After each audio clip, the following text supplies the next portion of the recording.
All right, today we're diving into something really special. We're heading to Northeast Thailand to unravel a beautiful craft that weaves together nature, math, and some serious artistry. Let's kick things off with a little wisdom from someone who knows it best. Wow. Right there in that one quote from a master weaver, you've got the secret sauce to this whole thing.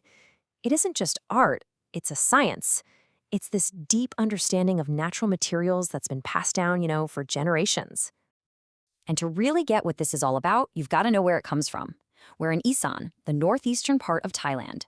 This is a place where tradition and daily life are woven together just as tightly as the reeds in these mats. So, how does a humble little plant become a stunning piece of art? Well, the journey from a reed in a field to a finished mat is a huge testament to patience, and it all kicks off with some super meticulous prep work. Okay, so the whole process breaks down into 4 really crucial steps. First, they harvest just the right reeds. They're called kuk locally. Then, they have to slice them up really carefully. After that, they get sun-dried for exactly 1 day. No more, no less. And finally, they're soaked in these rich, vibrant dyes. Now, every step here needs an expert touch, but there's one single factor that matters more than anything else. And here it is, the absolute key to the entire process. It's not the color, it's not the pattern. The success of the whole mat really hinges on just one thing: the moisture level of those reeds right before they hit the loom. This is where that artisan's wisdom from the beginning just clicks into place. See, if the reeds are too wet, they actually shrink as they dry. And what does that mean? Gaps, a loose, weak mat. But when they get that moisture level perfect, the weaver's tension creates a mat that dries tight, super strong, and is built to last. It truly is a science. So, once the reeds are perfectly prepared, it's time for the rhythm of the loom. This is where those colored strands get transformed into this amazing functional art. On the loom, you get this cool blend of tradition and modernity. The natural, dyed reeds are interlaced with this really strong nylon thread, which acts kind of like the mat's backbone. It's like a rhythmic dance between the reed and the thread, creating a tight, durable pattern with carefully secured edges that are meant to last for years. Now, a plain mat is impressive enough, for sure, but this is where the craft really elevates into pure artistry. This is where the weaver's mind literally becomes the blueprint. Which brings up a pretty fascinating question, doesn't it?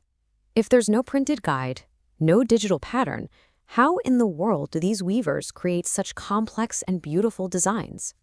The answer is, it's all in their head.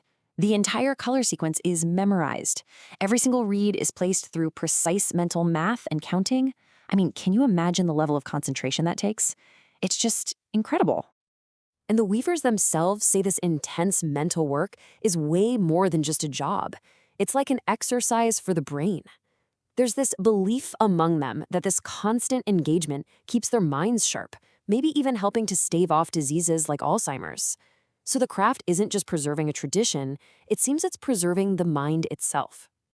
And what does all this physical and mental labor produce?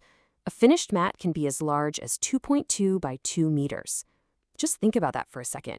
A huge, functional piece of art created entirely by hand and completely from memory. So, all this skill, this artistry, this tradition, it creates an object that has immense value. But that value isn't something you find in a typical market. Yeah, this is the complete opposite of mass production. Here, the artisan's reputation is everything. Buyers will seek them out directly at their homes. In fact, the demand is so high that customers will often reserve a mat before it's even finished, which is just an amazing testament to the quality of this handcrafted work. And all this really leaves us with a final thought to chew on. In a world that's just full of mass-produced stuff, this tradition makes us ask, what's the real value of an object made by human hands from human memory with a deep connection to the natural world? What is that single, unique touch really worth in the things we choose to have in our lives?